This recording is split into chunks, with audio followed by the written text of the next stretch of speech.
السلام علیکم ورحمۃ اللہ۔ ترجمہ تفسیر القرآن الکریم، سبق نمبر 191، سورہ المائدہ، آیت نمبر 1، پارہ نمبر 6۔ اعوذ باللہ من الشیطان الرجیم،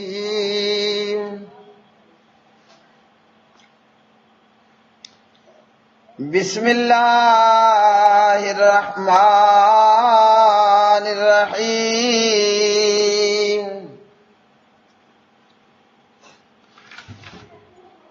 یا ایھا الذین آمنوا اوفوا بالعقود احلت لکم بہیمۃ الانعام الا ما یتلی علیکم غیر محل الصید وانتم حرم ان اللہ یحکم ما یرید۔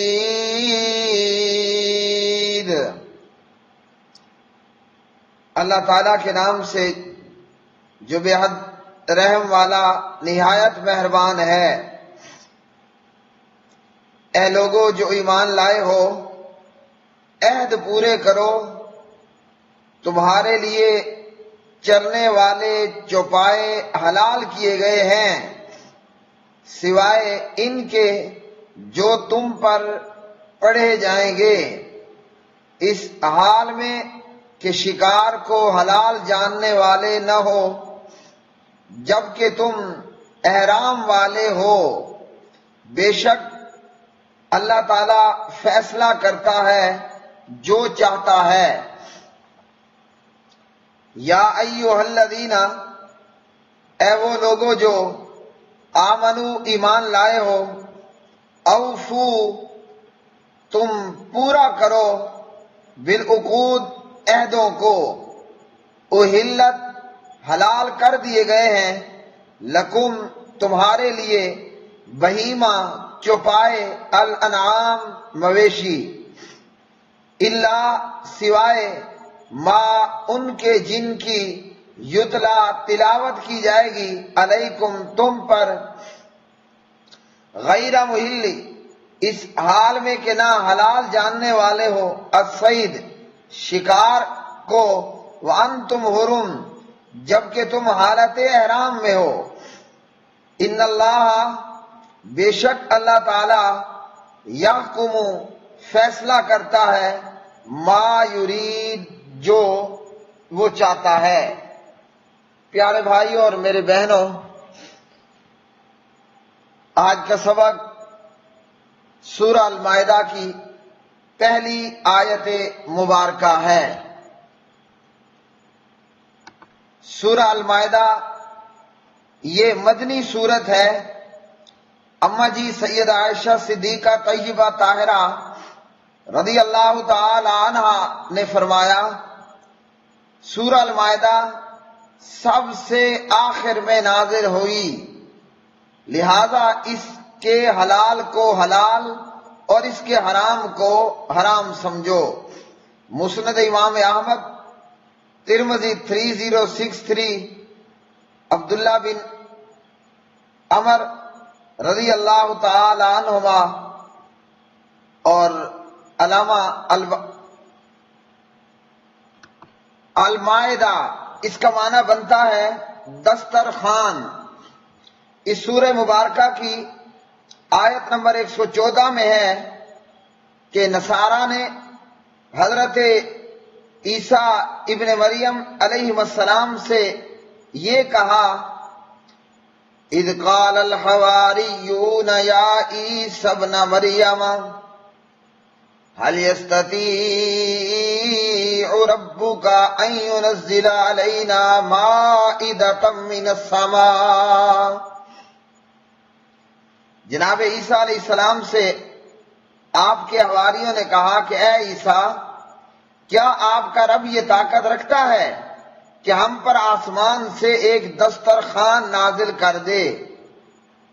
اور ان کی خواہش پر یا ان کے مطالبے پر یا ان کی ڈیمانڈ پر پھر آسمان سے دسترخوان نازل ہوا۔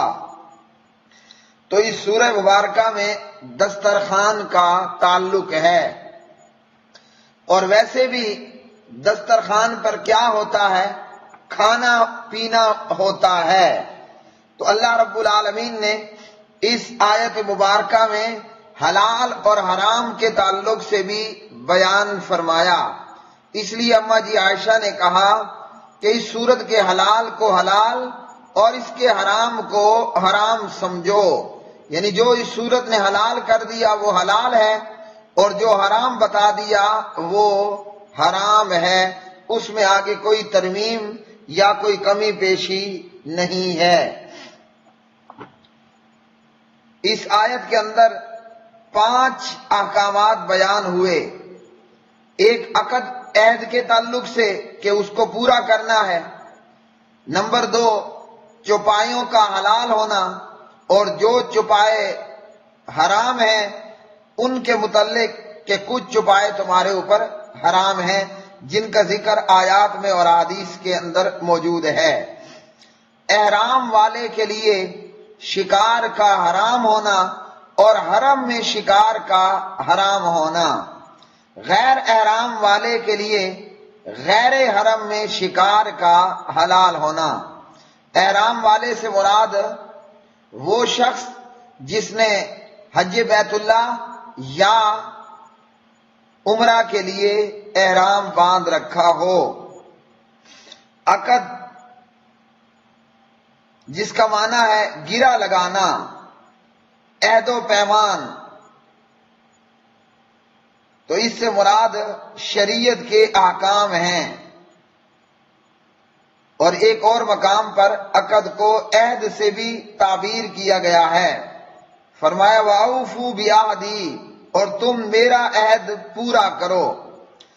اسی کے اندر جہاں شریعت کے احکام مراد ہیں وہیں آپس کے عہد و پیما بھی شامل ہیں، تو ان کو بھی پورا کرنا ہے۔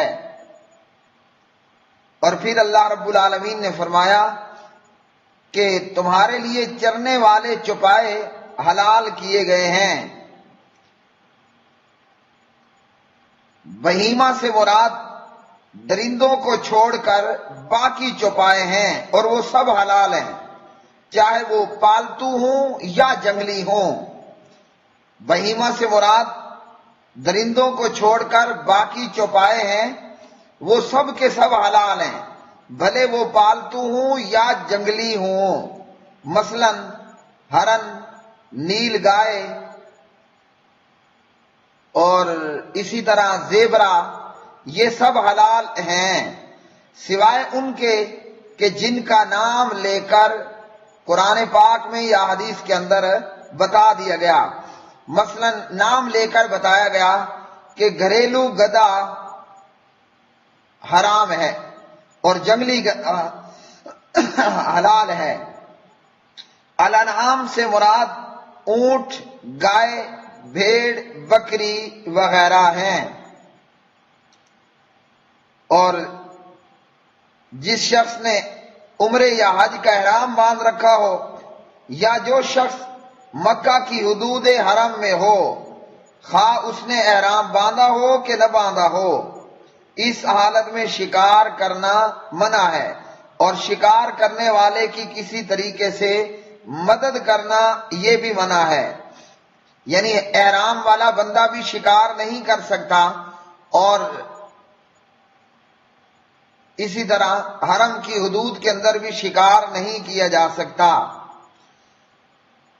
رسول اللہ صلی اللہ علیہ وسلم نے مدینہ پاک کو، مدینہ منورہ، مدینہ طیبہ کو بھی حرم قرار دیا، اور مدینہ جو اس کی حرم کی حدود ہے اس میں بھی شکار کرنا منع ہے۔ صحیح بخاری حدیث نمبر 1868۔ پیارے بھائیوں، اسی طرح بہت سے جہلاء اور بہت سے مقلدین یہ اعتراض بھی کرتے ہیں، اور یہ بھی سنا جاتا ہے اور کہا جاتا ہے کہ بھینس کو امام نے حلال کیا، مطلب امام ابو حنیفہ رحمت اللہ علیہ نے۔ تو جواب یہ ہے کہ حلال اور حرام یہ اللہ سبحانہ و تعالی کا کام ہے، مخلوق کا کام نہیں، اور شریعت جناب حضرت محمد بن عبداللہ بن عبد المطلب محمد الرسول اللہ صلی اللہ علیہ وسلم پر مکمل ہو چکی۔ نبوت اور رسالت کے اندر نبی رسول ہونے میں محمد الرسول اللہ صلی اللہ علیہ وسلم کا کوئی سانجی نہیں ہے، نہ آپ کے وقت میں نہ آپ کے بعد ہو۔ تو اس لیے یہ ایک شبہ ہے، یہ ایک دھوکہ ہے، یہ ایک غلو ہے، یہ ایک جہالت ہے، یہ ایک مقلدانہ پن ہے کہ کوئی ڈیٹ، کوئی کم عقل یہ کہے کہ بھینس فقہ نے حلال کی یا بھینس امام نے حلال کی ہے۔ قرآن مجید کی سورہ مبارکہ سے ہمیں یہ معلوم ہوا، اور نبی علیہ السلام کی حدیث سے ہمیں معلوم ہوا کہ اللہ نے بھینس کو بھی حلال کیا ہے۔ فرمایا تمہارے لیے چرنے والے چوپائے حلال کیے گئے ہیں، سوائے ان کے کہ جو تم پر پڑھے جائیں گے۔ اب بتائیے بھینس چرتی ہے کہ نہیں چرتی؟ بھینس گائے کی طرح، ہرن کی طرح، گھوڑے کی طرح ایک چرنے والا جانور ہے۔ اور بعض لوگوں نے یہ بھی کہا کہ جناب گھوڑا مکروہ ہے، تو گھوڑا کیا ہے؟ گھوڑا بھی چرنے والا جانور ہے جو گھاس کھاتا ہے۔ بھینس کیا کرتی ہے؟ بھینس بھی گھاس کھاتی ہے۔ گائے جیسے گھاس کھاتی ہے، گائے جیسے چرتی ہے، ویسے گھوڑا بھینس یہ دونوں چرتے ہیں اور دونوں گھاس کھاتے ہیں، سوائے ان کے کہ جو تم پر پڑھے جائیں گے۔ تو یہ قرآن اور حدیث میں اب بیان آ گیا کہ کون کون سے حرام ہیں اور کون کون سے حلال ہیں۔ اس کے تعلق سے بھی ہم پیارے نبی علیہ الصلوۃ والسلام کی حدیث سے مدد لیتے ہیں، آپ صلی اللہ علیہ وسلم سے پوچھ لیتے ہیں کہ بتائیے یا رسول اللہ صلی اللہ علیہ وسلم، بھینس حلال ہے کہ حرام ہے؟ اور یہ کہ گھوڑا حلال ہے کہ حرام ہے؟ اور جن کم عقلوں نے یہ کہا، جنہوں نے مقلدانہ روش اختیار کر کے یہ کہا، اس لیے کہا کہ تاکہ لوگوں کو نعوذ باللہ یہ باور کرایا جا سکے کہ قرآن اور حدیث ناقص ہے، جبکہ ایسا نہیں ہے۔ الف سے یا اے ٹو زیڈ محمد الرسول اللہ صلی اللہ علیہ وآلہ وسلم کی شریعت نے ہمیں سب کچھ بتا دیا۔ حلال و حرام کوئی چھوٹا مسئلہ ہے؟ تو ایک ایک چیز کے اندر شریعت نے رہنمائی کی۔ جو شریعت پاک اتنا بتا سکتی ہے، اللہ اکبر اللہ اکبر، آپ بھی پڑھیے اللہ اکبر کبیرہ والحمدللہ کثیرہ وسبحان اللہ بکرۃ واصیلا، جو محمد الرسول اللہ صلی اللہ علیہ وسلم پر نازل شدہ شریعت اتنا بتا سکتی ہے کہ لوگوں استنجا کرتے ہوئے ہڈی سے استنجا نہیں کرنا، گوبر سے استنجا نہیں کرنا۔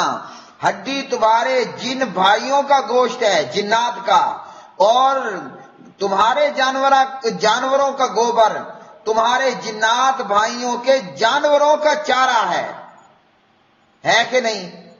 جو شریعت اتنا بتا سکتی ہے کہ ہڈی کے ساتھ جانور کو ذبح نہیں کرنا، کیا وہ شریعت حلال اور حرام کے معاملے میں آ کر بھینس کے متعلق خاموش بیٹھ جائے گی کہ بھینس نعوذ باللہ کسی اور کو بتانا پڑے کہ یہ حلال ہے؟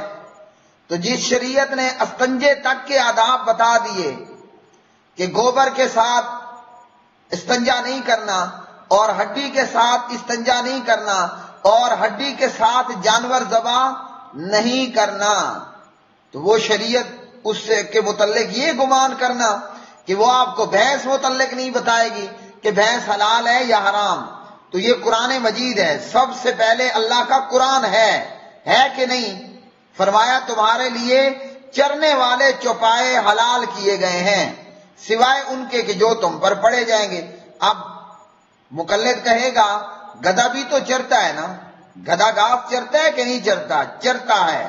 لیکن پیارے نبی علیہ السلام نے نام لے کر بتا دیا کہ گھریلو گدھا حلال نہیں ہے، گھریلو گدھا حرام ہے. تو آپ نام بتا دیا، اس لیے گدھے کی چھٹی ہو گئی. اب گدھے کو ذبح نہیں کیا جائے گا، نہیں کھایا جائے گا.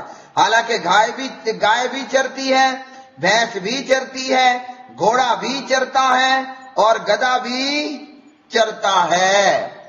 تو اس لیے گدھے کا نام لے کر بتا دیا کہ یہ حرام ہے. گھریلو گدھا، جنگلی گدھا جسے اردو میں زیبرا اور عربی میں حمار الوحشی کہتے ہیں، وہ حلال ہے. اور اب لوگ پوچھتے ہیں کہ جناب گدھی کا دودھ پی سکتے ہیں؟ جب گدھا حلال نہیں ہے اور گدھی بھی حلال نہیں ہے، گھریلو گدھا گدھی حرام ہے، تو ان کا دودھ کیا ہوگا؟ دودھ بھی حرام ہے. پیارے نبی علیہ الصلوۃ والسلام کے پاس پہنچتے ہیں.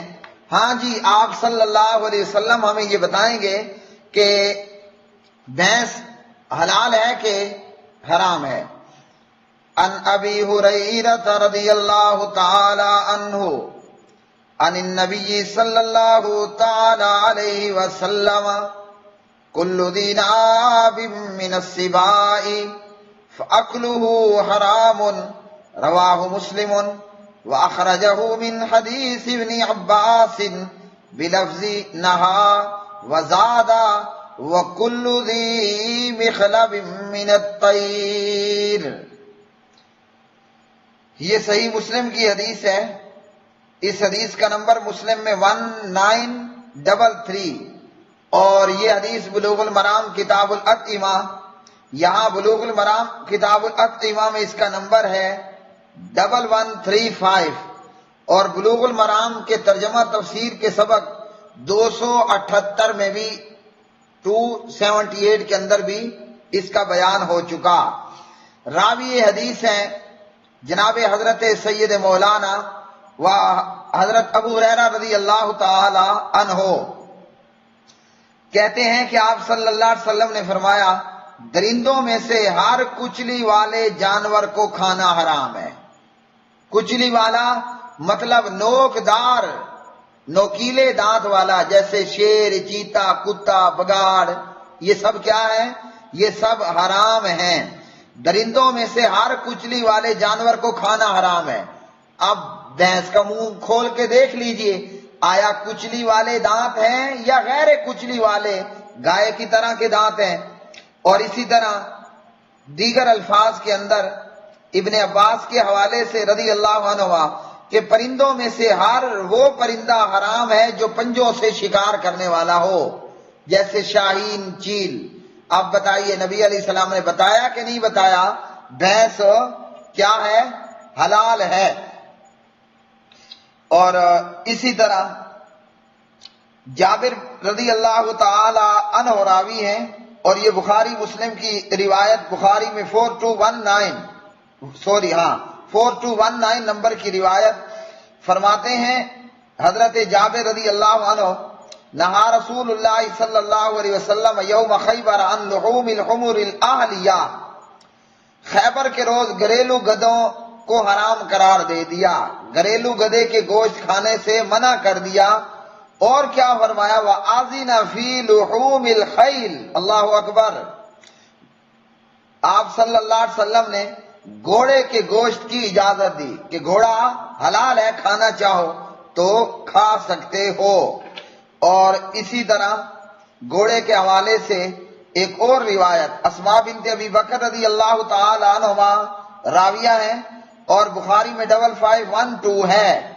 کہتی ہیں نہرنا علی عہد رسول اللہ صلی اللہ علیہ وسلم فرسا فاکلناہ.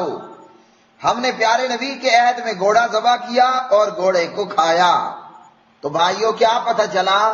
پیارے نبی نے بتا دیا کہ ذو ناب کچلیوں والا جانور حرام ہے. اور بھینس کے کچلیاں ہیں؟ نہیں ہے نا. تو اب بھینس کیا ہوگی؟ حلال۔ اب بتائیے بھینس حلال ہے، یہ محمد الرسول اللہ صلی اللہ علیہ وسلم نے بتایا کہ امام ابو حنیفہ رحمۃ اللہ علیہ نے بتایا؟ بہت شرم کی بات ہے، کلمہ ہم محمد بن عبداللہ محمد الرسول اللہ صلی اللہ علیہ وسلم کا پڑھیں اور کہیں کہ بھینس فقہ نے اور امام نے حلال کی ہے۔ اللہ تعالی ہمیں حلال کو اختیار کرنے، حلال کو حلال سمجھنے اور حرام کو حرام سمجھ کر اسے بچنے پوری توفیق عطا فرمائے۔ وآخر دعوانا ان الحمد للہ رب العالمین۔